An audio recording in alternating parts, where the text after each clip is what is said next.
안녕하세요. 여기는 도시책방의 지식산책입니다.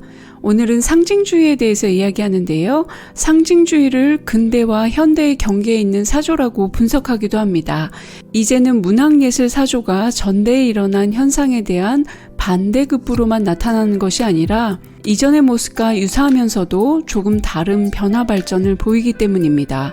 문예사조라는 것은 뚝뚝 하나씩 뭉텅이로 떨어져서 확연하게 구분되는 것이 아니라 말 그대로 흐름입니다. 그래서 문예사조를 역사와 시대의 시간 흐름으로 설명하는 이유가 여기 있는 것이죠. 이전에 어떤 사조가 있었는지 알아보면서 지금을 알아보는 건데요.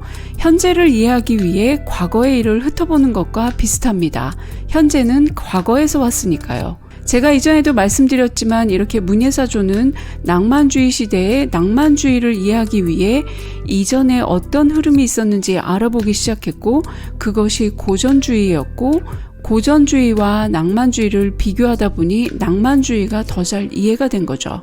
이처럼 상징주의를 이해하기 위해서는 시대적 배경과 더불어 이전에 어떤 사조가 있었는지, 그리고 상징이란 무엇인지, 그리고 왜 상징주의가 현대문학으로 발돋움하는 터닝포인트라고 불리는지 지금부터 알아보겠습니다.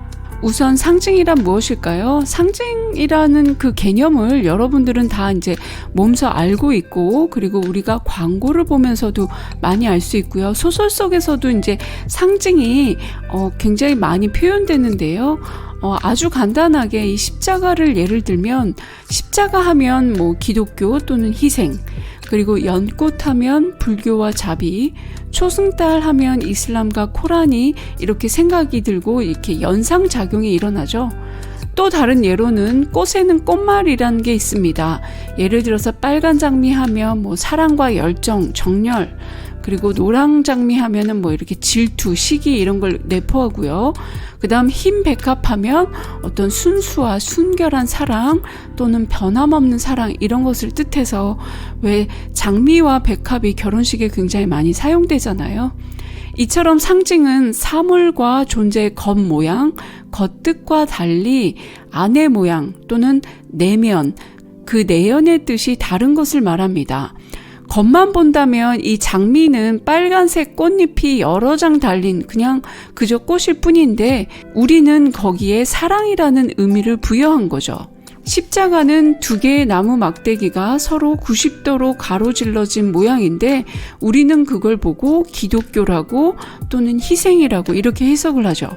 이건 이 두 개의 막대기에 사회와 문화가 그러한 뜻을 심었기 때문입니다. 상징은 매우 효율적인 의사소통이 될 수가 있어요.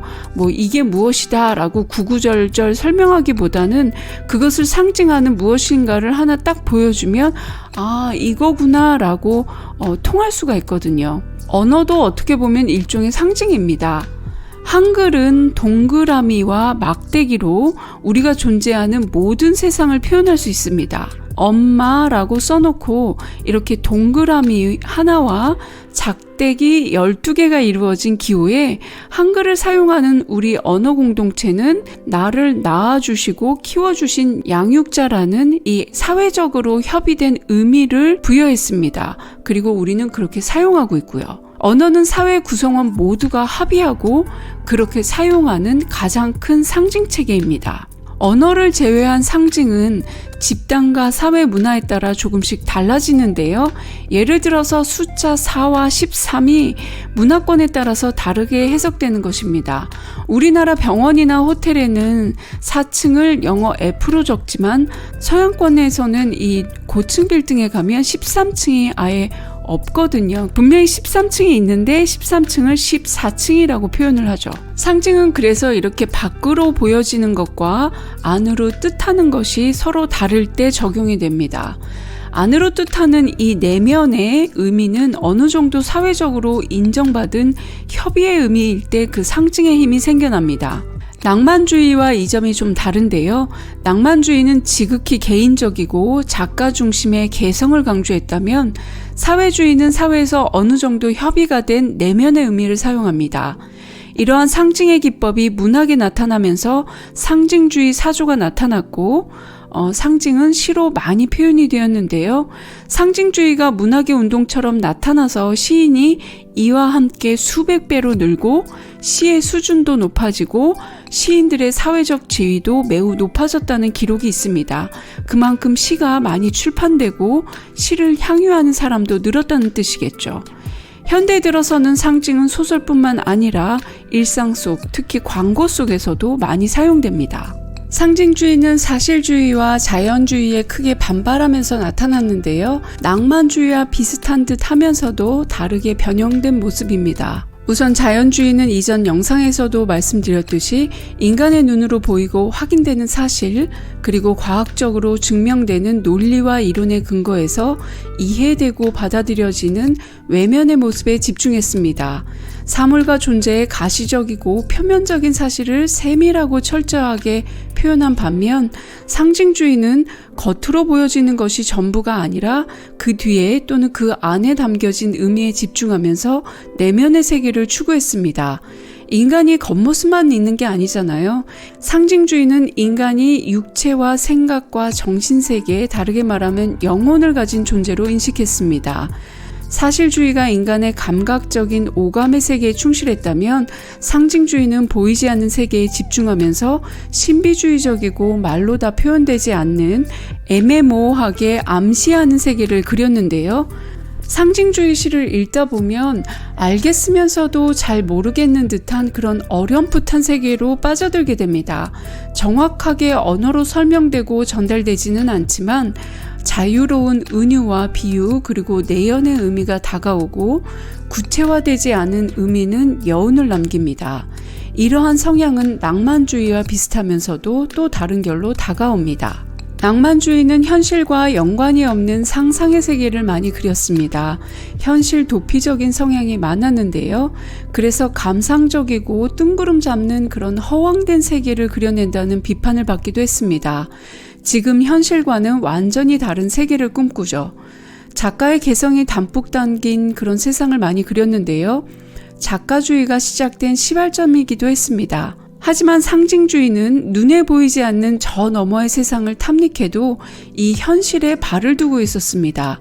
현실 도피적이지 않고 현실과 연관되어 있으면서 현실 뒤에 숨어있는 무엇인가를 잡아내려고 애쓴 거죠. 그래서 상징주의자들은 플라톤의 이데아 사상에 충실했다고 표현하는데요.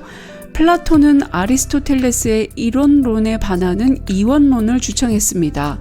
존재와 본질, 보이는 세계와 보이지 않는 세계, 상대적으로 불완전한 현실과 절대적으로 완벽한 이데아의 세계를 이야기했죠.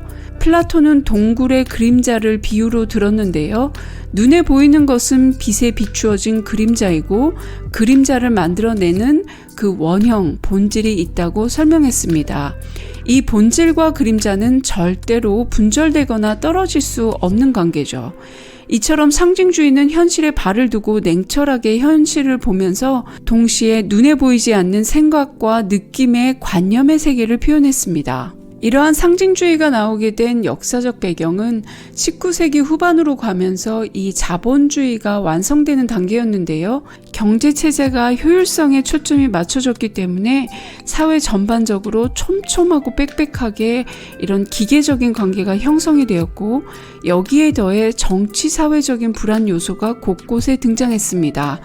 프랑스에서는 1871년에 시민과 노동자들의 운동으로 자치적으로 만들어진 혁명 정부였던 70일간의 파리 코민이 실패로 돌아가고 1차 대전에 대한 불안감이 팽배해질 때였습니다. 이는 경제 사회적 계급 간의 갈등은 물론 세계적으로 지배국가 식민국, 제국주의와 식민주의에 대한 대립이 촉박을 달리던 때였죠. 보이는 현실은 많은 부분에서 불안했고 이 불안의 에너지는 현실에 대한 과학적이고 논증적이고 합리적인 분석을 넘어 이상주의적이고 신비주의적인 경향을 다시 부활시켰습니다. 상징주의 작가로 잘 알려진 시인들은 보들레르, 고띠에, 베를랭, 랭보 등을 들 수 있는데요. 이 상징주의가 프랑스에서 러시아로 넘어가면서 아주 많이 퍼지기 시작했는데, 이번 시간에는 개별적인 작품과 작가에 대한 탐구보다는 상징주의의 개념에 포커스를 맞추기로 하고요. 정리하자면 상징주의는 인간의 내면과 감정과 현실을 표현하기 위해 또 다른 이미지와 의미를 차용한 것입니다. 직접적으로 슬프다, 아프다, 기쁘다 이렇게 표현하기보다는 이 감정과 사유들이 상징하는 사물과 존재를 보여주면서 객관적이고 구체적인 표현보다는 직관적이고 암시적인 표현을 많이 사용했습니다. 이러한 상징주의 기법은 이후 현대문학에 많은 영향을 끼쳤는데요. 상징주의는 일종의 문학운동처럼 펼쳐져서 오래가지는 못했습니다. 이후에 데카당스라고 알려진 퇴폐주의, 신미주의, 그리고 주지주의, 초현실주의에 많은 영향을 펼쳤죠. 다음 시간에는 퇴폐주의와 이미지즘, 주지주의라고도 얘기를 하죠. 동시에 이 두 개를 하는 시간을 마련해 보겠습니다. 지금까지 도시책방의 지식산책이었습니다. 감사합니다.